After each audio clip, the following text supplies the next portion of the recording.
As Breast Cancer Awareness Month wraps up, researchers in Indiana are celebrating major findings that will help them fight the disease. Their breakthroughs are due in large part to one woman from Warsaw and hundreds of others from Fort Wayne.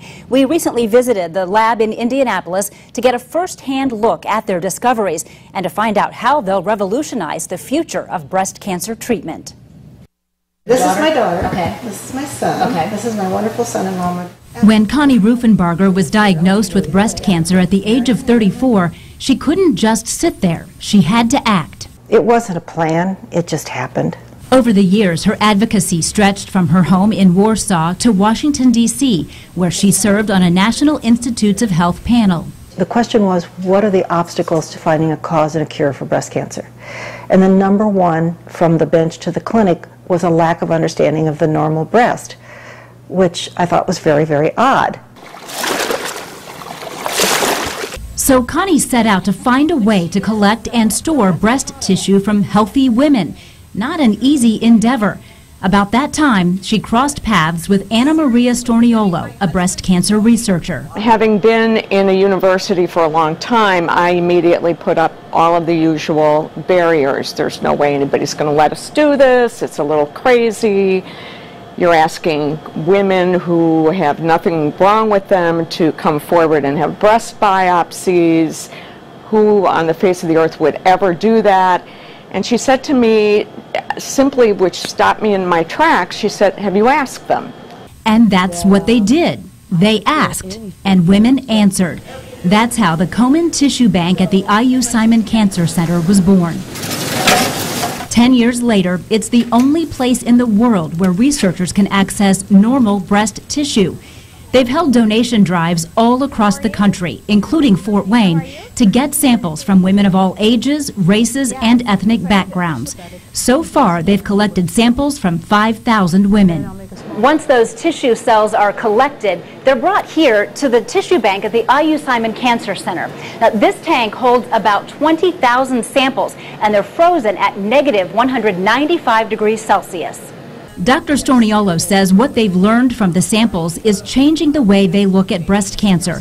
For example, breast tissue from African American women is very different than that of Caucasian or Hispanic women. Although that might seem obvious, it really wasn't really understood.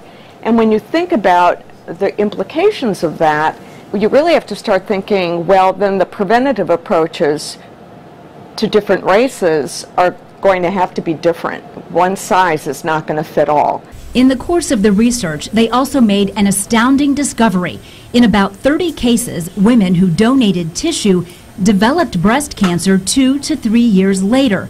Because cancer doesn't develop overnight, scientists knew that the tissue in those samples had already begun to undergo changes that led to cancer. The blue ones are the nuclei of the milk-producing cells. Okay. Researcher Natasha Marino calls those cells susceptible normal. For the breast cancer researchers, investigators like me, those specimens represent a window or a snapshot of the early stage of breast cancer development, allowing us to study, to understand better what happens before the cancer is clinically detectable, which is was not possible without the bank. Everyone involved in the tissue bank, from advocate Connie Ruffenbarger to the scientists behind the microscopes, is quick to point out that the information that comes from this research is shared worldwide. But they admit what's happening in Indiana is groundbreaking. By doing this, that Hoosier women that have already donated will be part of history, and that future women from this state will be part of history. In my soul, I believe that. I believe that when we find a cure or cures for this disease, this state, because this is where this tissue bank lives, will be able to say, we did it. We were physically part of the answer, because we could not get to this answer without this resource. And they were part of it. This belongs to them.